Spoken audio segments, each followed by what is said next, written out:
kung saan ang pampublikong paaralan sa kanilang baryo ay yari. Sa matibay at sinaunang yero ang bubong, simentado rin ang dingding maging ang sahig.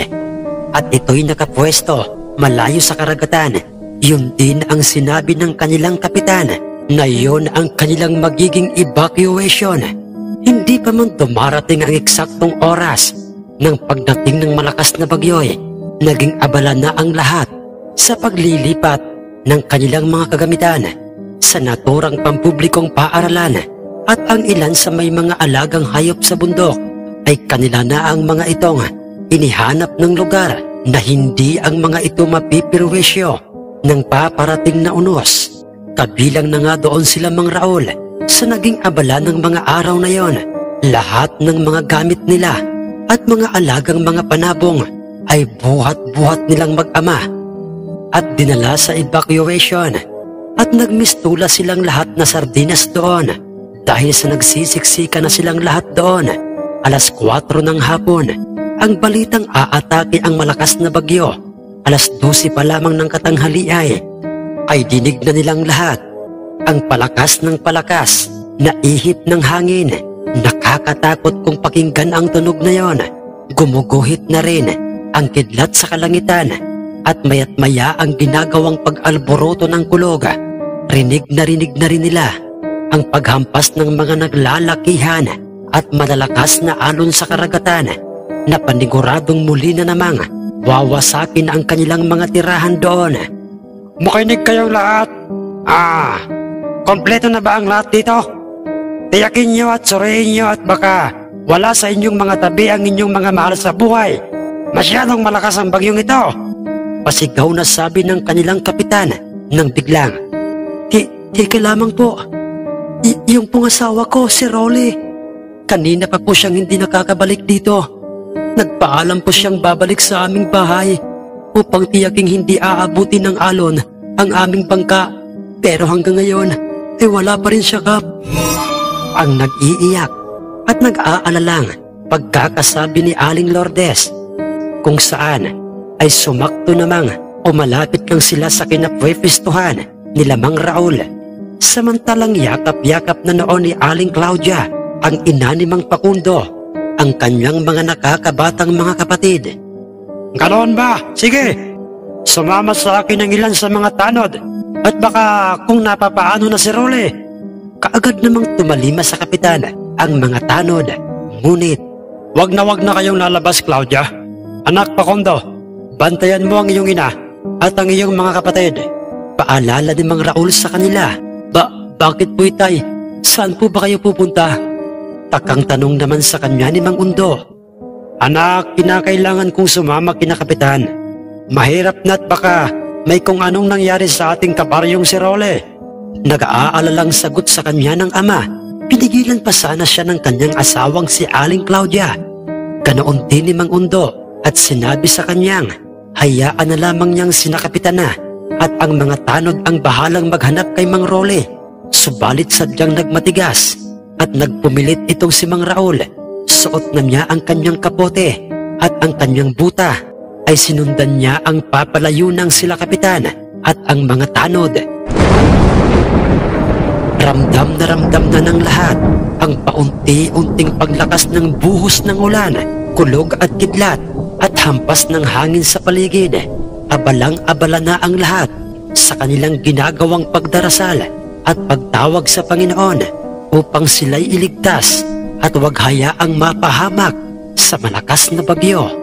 Sa kabilang ginagawang pag-alboroto ng panahon sa paligid ng hapon na yon, ay nanaig at nangibabaw pa rin sa puso't isip ni Mang Undo ang labis-labis na pag-aalala sa kanyang amang si Mang Raul na baka kung ito'y mapaano sa dalampasigan o karagatan.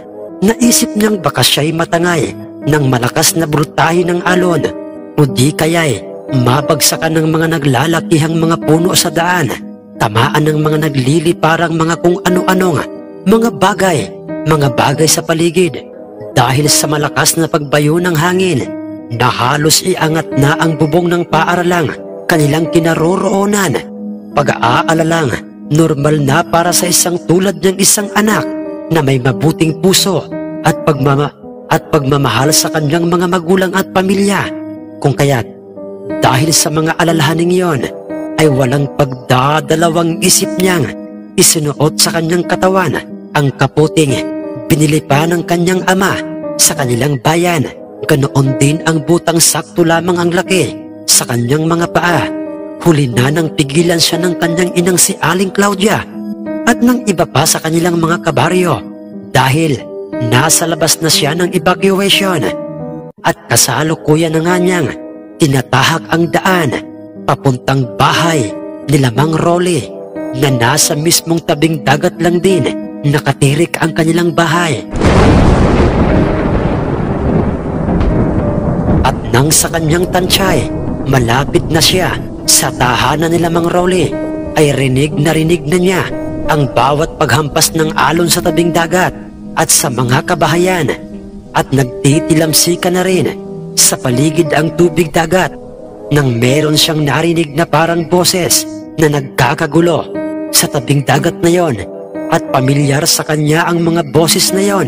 Nanggagaling yon sa boses nila Kapitan at sa mga tanod sa kanyang amang si Mang Raul, at isang boses na parang namimilipit sa matinding sakit at napapahiyaw pa ito, at parang boses galing kay Mang Rolly.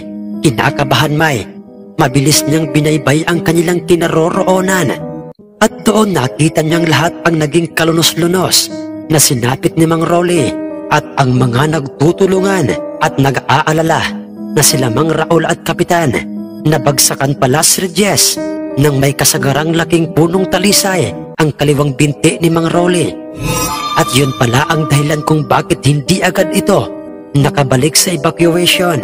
Bali na ang kanyang kaliwang binti at walang paliya ang pag-atungal at pagwawawala nito. Dahil sa matinding sakit, hirap din silang pagtulungang buhatin at alisin ang nakadagang puno sa kanyang binti dahil sa medyo inaabot sila ng paghampas ng alon. Pakundo anak, bakit ka narito?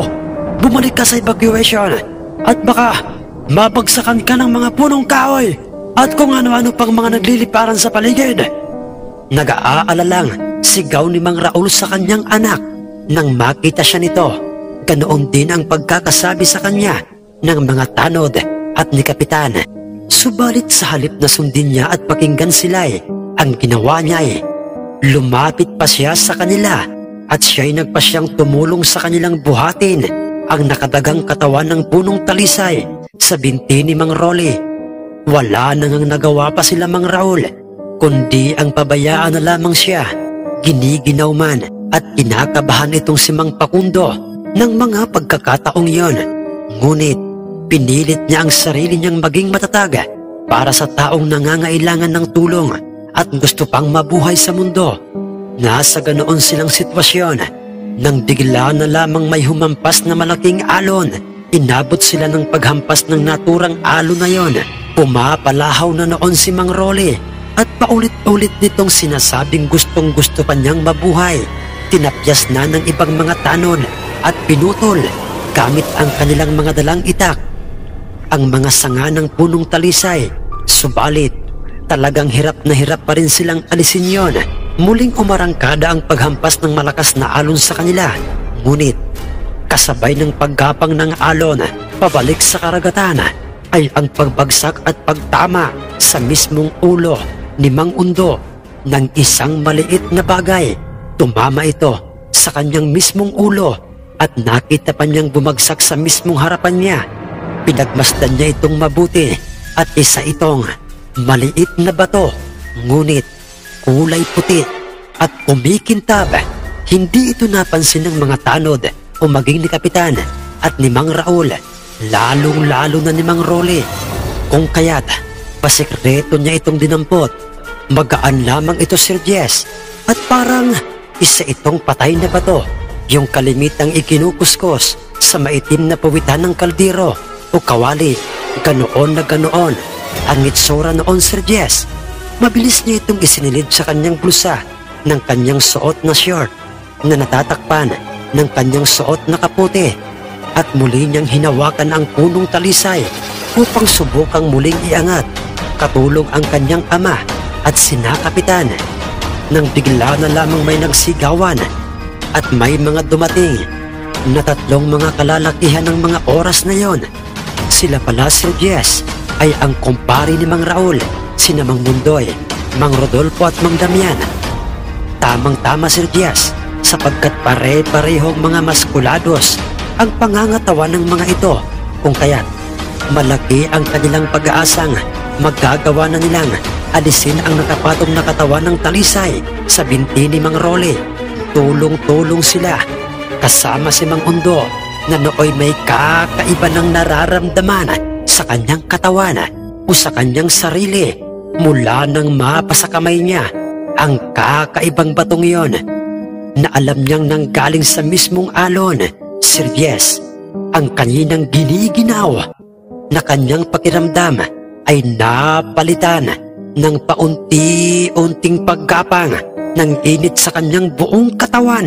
Nakaramdam rin siya ng kakaibang enerhiya at sigla sa kanyang katawan, lalo na nang hawakan niya at binuhat nila ang punong talisay na yon na nakadagan sa binti ni Mang Rolly. Sir Jess, pakiramdam ni Mang Undo ang kaan-kaan lamang ng punong yon, dahilan upang walang kahirap-hirap nilang inalis at inilagay sa isang tabi ang nasabing puno.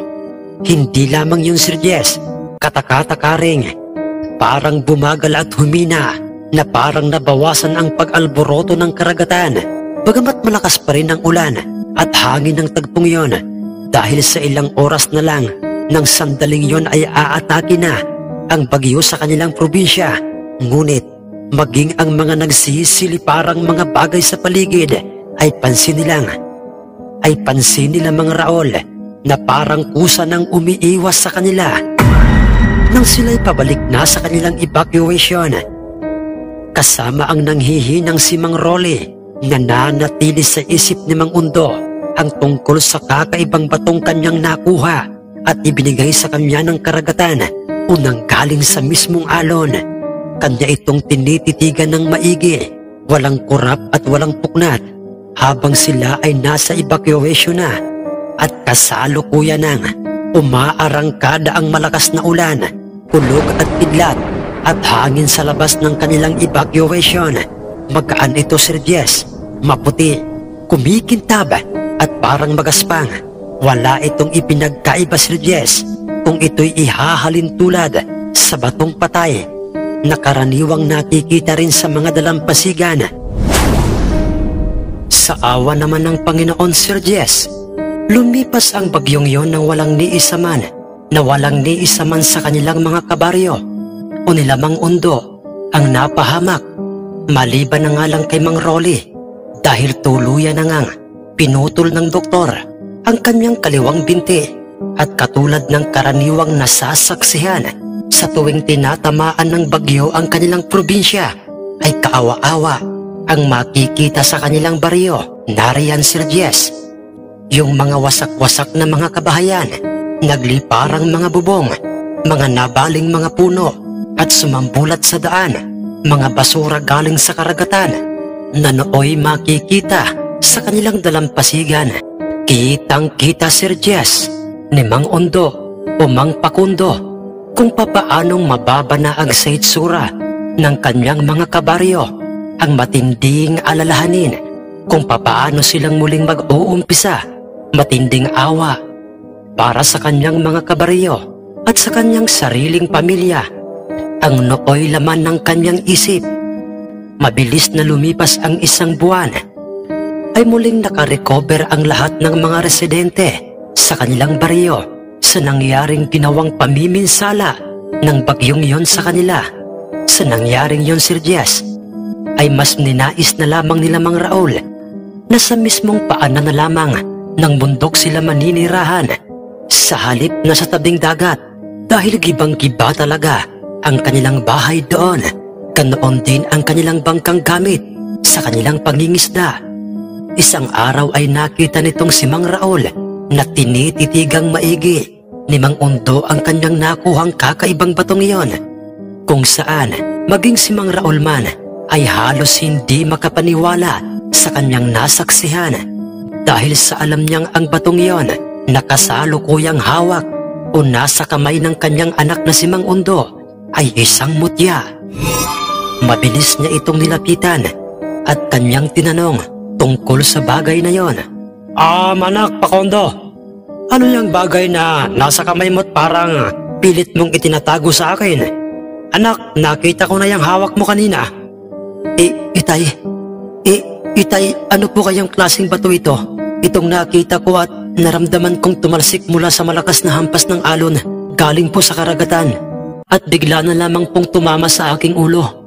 Tanong niya sa kanyang ama habang paunti-unti na nga niyang ibinubuka ang kanyang kamay at kanyang ipinapakita sa kanyang ama ang nasabing puting bato. At nang ito'y tuluyan na ngang malantad sa kanyang amay, maging itumay, katulad niya, hindi rin niya ito kayang ipaliwanag o sabihin sa kanyang anak kung ano nga bang klaseng bato yon. Makailang beses niya pa itong tinitigan at nagpakamot-kamot pa siya ng kanyang ulo hanggang sa... Teka lang anak, ano bang naging pakiramdam mo? O ang ibig kong sabihin ay, ano ba ang naging kakaibang pakiramdam mo mula nang mapa sa kamay mo ang batong ito na sinasabi mong nanggaling sa alon noong kasagsagan ng bagyo sa ating baryo? Nagtatakang tanong niya kay Mang Undo.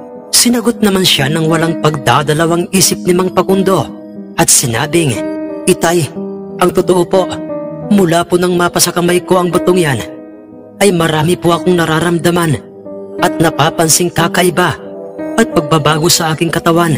Palagi na lamang pong masigla at payapa ang pakiramdam ko na kahit pa'y marami tayong problemang kinakaharap, subalit nananatiling kalmado at mahinahon ang isip ko na parang iyon po ang palaging sinasabi ng isip ko, Itay.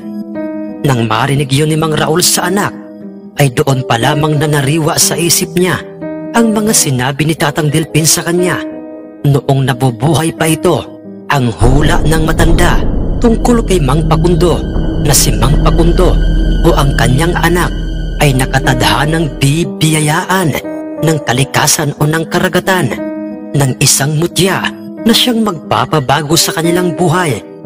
Anak Pakondo, makinig ka. Ang puting batong ito ay isang mutya. Mutyang galing sa karagatan, galing sa alon, anak. At anak, ipinagkaloob sa iyo ito ng karagatan. Anak, wag na wag mo itong ipagsasasabi o ikwikwento sa iba. Higit sa lahat, ang ipagyabang ito. Dahil ang sino mang taong mabiyayaan nito ay siswertihin sa anumang bagay. Sagot sa kanya at paalala ng kanyang amang si Mang Raul. Ibig po bang sabihin ni Tay ay may bisa po ito? Sa oras po natin po itong subukan. Halimbawa na lamang po, Itay, sa sabong.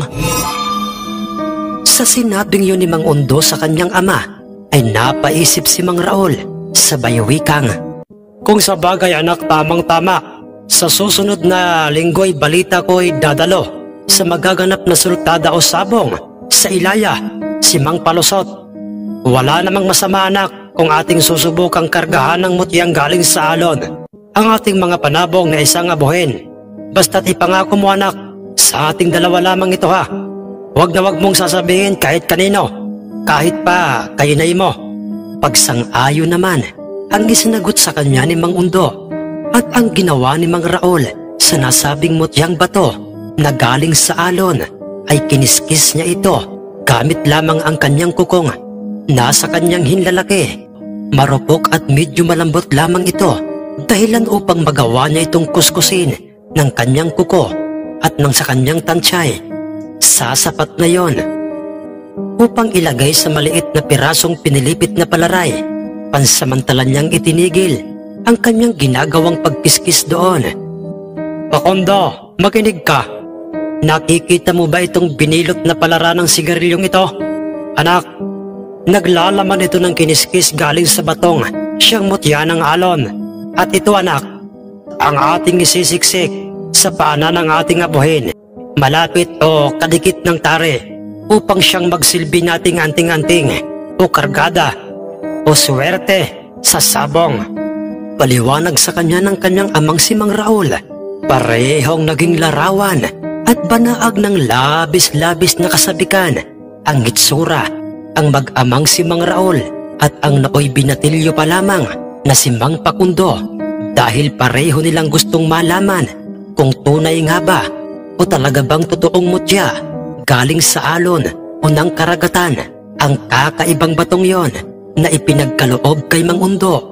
Malakas talaga ang pakiramdam ni Mang Raul na tunay na mutyang sa alon ang aksidenteng nakita ni Mang Undo, dahil katulad ng anyo o larawan ng batong yon sa mga naririnig niyang ikinikwento sa kanila ng mga matatandang magsasabong at maging mga manggagamot sa kanilang baryo noon, at kalimitang ibinibigay ng karagatan ang mutyang galing sa alon sa tuwing kasagsagan ng bagyo. At ang lahat ng yon, Sir Jess, ay tumugma nang makita yun ni Mang Undo at kasagsagan ng bagyo nang iyon ay ipagkaloob sa kanya ng karagatan. Higit sa lahat, Sir Jess, ay ang mga katagang ibinulong sa kanya at sinabi ng isang matandang magsasabong na si Tatang Delpin na kanyang sinabing bibiyayaan ng karagatan ng mutya ang kanyang panganay na anak na si Mang Undo, na siyang magdadala ng swerte sa kanilang buhay.